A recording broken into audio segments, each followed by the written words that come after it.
وارد شدم، دست چپم یه سطل آشغال زرد بود که یه مشمع سیام داخلش بود.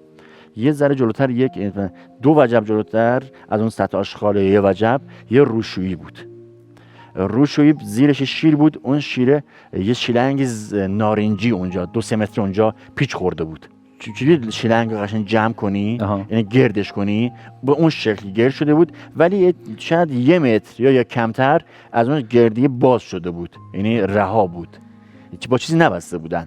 این روایت، این گزارش مربوط میشه به 10 ماه پیش از الان که داریم صحبت می‌کنیم. بله جناب دکتر. خب امیدوارم هنوز اون شلنگی به اون شکل باشه. خب بله. بعد اون شلنگه یک اتاق 2 متر با اتاق که فقط در بود، کلا آلومینیوم بود درش و شیشه‌هاش مات بود. حالا یا شیشه مات بود یا کلا آلومینیوم بود. این احساسو داشتم که به این صورت اومده بود و به این شکل اونجا را پوشونده بود.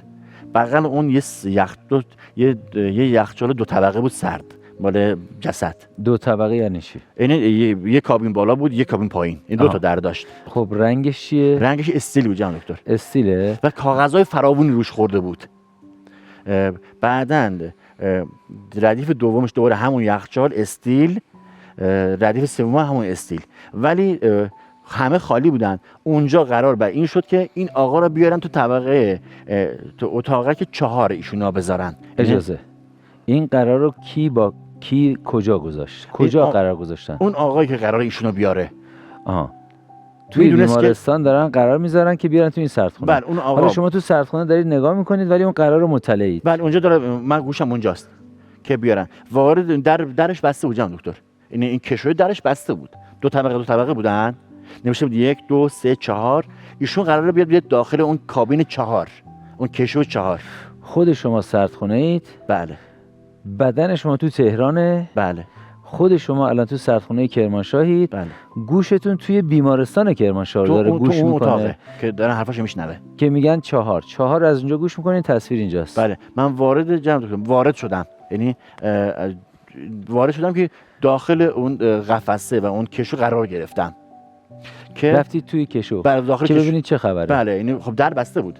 من وارد کشو شدم و دیدم استیله، کشویی که میکشن بیرون استیله و 2 تا خط به این اندازه، یعنی فرو رفتگی، اینجوری میتونم بگم فرو رفتی به کلفتی از انگشت کوچیک هم کمتر، یعنی قطرش ها 2 تا درست به این شکل بودن، به این شکل کشون به این شکل بود، اون فرو رفتگی به این شکل بود، کمتر از قطر یک انگشت کوچیک دست. بله. فرو رفتگی داشت. چند تا هم داشتن جناب، این 3-4 تا هم داشتش. بله. ولی این 2 تا بیشتر به چشم میومد. و شاید 50 سانت یا 60 سانت بعد اون کشو به لب از اون خطه کمتر، یه چیزی به این اندازه از اونجا برجستگی داشت. حالا من نمیدونم چی بود. کجا میشه؟ ته کشوه؟ نزدیک به تهش بود. نزدیک به ته یک برجستگی اون کفه. بله. نمیدونم چی بود اصلا. برای من به چه کارایت نمیدونید؟ نمیدونم، یا انتهای کشو بود جناب دکتر، یا نرسیده به اون انتهاش یه برجستگی داشت. من داخل اون بودم که دوباره اومدم بیرون از اون کابین، اومدم بیرون. 2 تا ستون، یکی روبروی یخچال 1، یکی فکر کنم وسط یخچال 2 بود، یعنی روبروی وسطاش یا بالا پایین‌تر، که یخچال 1 اون ستونی که اونجا بود کاشی بود. کاشی چه رنگی؟ کاشی سفید. بله. که شکسته بودن، افتاده بودن. این 2 تا کاشی افتادن داریم اونجا. بله. و سیمان معلوم بود. این جناب دکتر نزدیک کشو 1 درست روبروی شکل شاید یه بالا پایین‌تر و 2 تا ستون داخل اون سردخانه بود. و ستون دومی از پایین فکر کنم ردیف دوم دوباره یک کاشی افتاده بود و 2 تا دوباره یخچال دوباره این روبروی من بودن که من اینجوری وایساده بودم. یکی اینور بود، یکی اینور. بالای اینور بالا یک پریز یه جعبه برق بود. یه برق بود. کدوم سمت اتاق میشه جعبه برق؟ درست من از ورودی میشه سمت راست من، ته دیوار.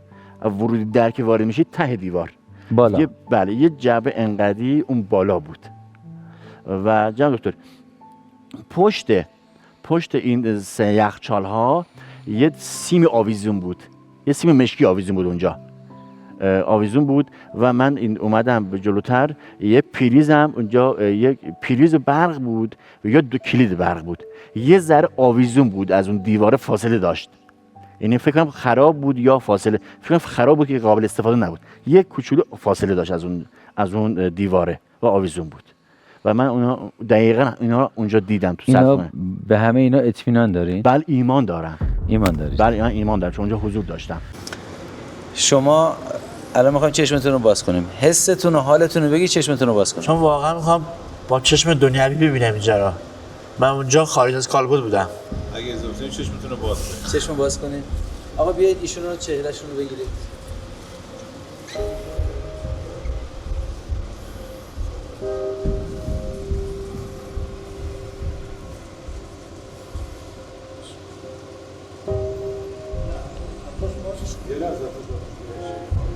یه صلواتی بدین.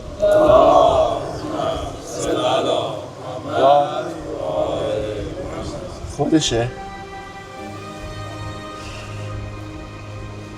مواظبش باشید خواهش نیفته. واقعا خودشه.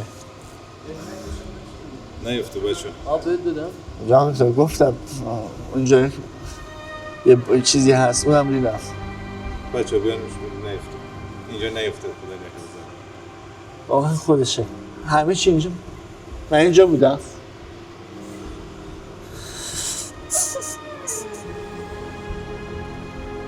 یه صلوات یه خط بفرمایید. اللهم صل علی محمد و آل محمد.